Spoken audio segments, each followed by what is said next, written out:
Hi guys, welcome to episode 2. I hope you really enjoyed the first episode that I posted making my steak and rice. Today's going to be a little bit more of a simple day.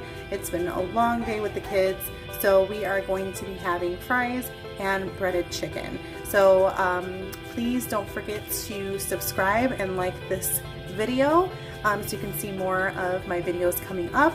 And all of the ingredients and the recipe will be down in the description box below, so check that out. And then, yeah, enjoy.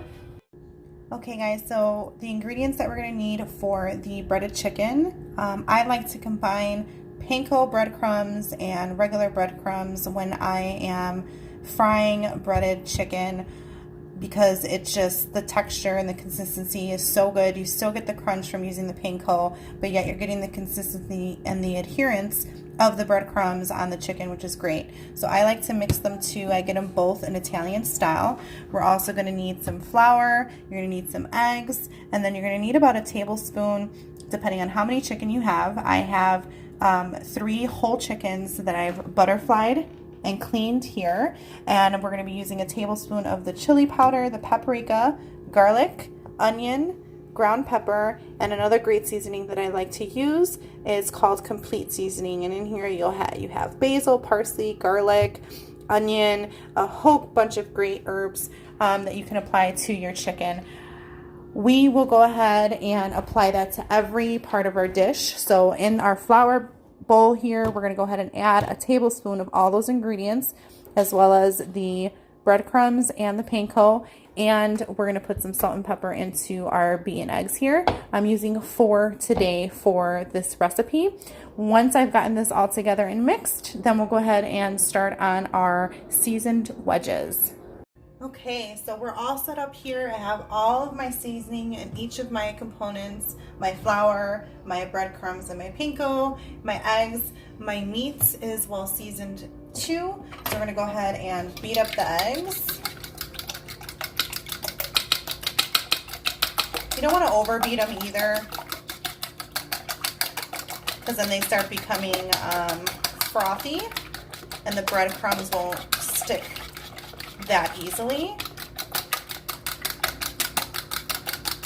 All right, so that's what we want.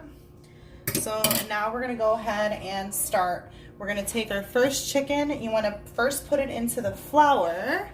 But give me 1 second, because I completely forgot that we have to mix these bad boys up. So just mix in all of your ingredients. All right. We're going to do the same thing for the breadcrumbs and the panko. All right. Now we're ready to go. All right, so go ahead and grab your chicken, and you first want to start off in the flour. Pat it down really well. Make sure everything is covered. And then go ahead and put it in your eggs. Make sure again that it's fully dredged. And then we are going to go ahead and place it into our crumbs, making sure it's fully coated. Pat that down. Flip it over. Pat that down, and then you have your first chicken done. I'm gonna go ahead and finish up the rest of the chicken that I have here, and then I'll show you the process I use for the frying. Okay guys, now we're gonna start on the fries. You can use any type of fries that you want. You can use actual potatoes and cut them up yourself. Make sure you clean them really good. You can leave the skin on or take it off. It's just easier for me to do a bag and quicker on dinner days like these because of the girls. So I'm gonna go ahead and spray my pan, any pan will do, with non-stick spray. I'm gonna go ahead and lay these out. Obviously follow the back of the instructions. Very simple. This is preheating the oven to 450 and they'll cook for, I don't know, what does this say, like 450 for 24 to 34 minutes, okay? So this is good for me and Danny. We're cooking separate fries for the girls because they don't like thick cut fries. And I prefer wedges, but unfortunately this is all they had at the grocery store. So we're gonna go ahead and add a little bit of salt to these now. And we like using sea salt. And then we're gonna go ahead and sprinkle some Cajun style seasoning, spicy Louisiana spices. Now you can make your own rub for this as well, but it's just easier to buy it pre-made. So I'm gonna go ahead and sprinkle a little of this on my fries.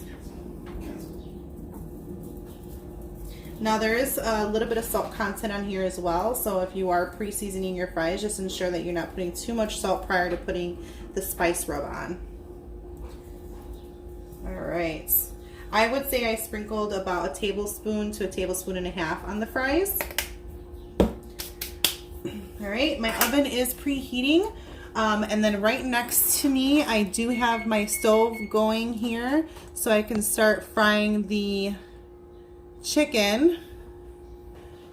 I have it on about a 7 right now, and it's as simple as you just putting your meat down into your pot. Now the easiest way to figure out if your pot is already ready to, is it hot enough to add the chicken, you can start seeing like water ripples in the oil to let you know that it's ready, or you can take a little sprinkle, like literally the tiniest sprinkle, because you don't want it to splatter all over the place, of water, and once it starts bubbling, you know you're ready to go. So we have already our seasoned meat here. It's been marinating for about an hour. You do want to make sure that you take out your chicken prior to putting it on the fryer, because you never want to put anything cold on your stove top when you're cooking. So I'm going to go ahead and start on these. I would say about 4 minutes on each side until they're browned, and I'll show you what that looks like when everything is done. All right, so what I've done here is I put some aluminum foil on my stove with a rack, because you don't want them to get too, you don't want the chicken to get too wet on the bottom if it sits on a paper towel, and then it's not going to be crunchy. So these are about ready to come out. I'm going to lay them on the rack, and then they're going to sit here to cool as the fries are cooking, to make sure that they stay crunchy.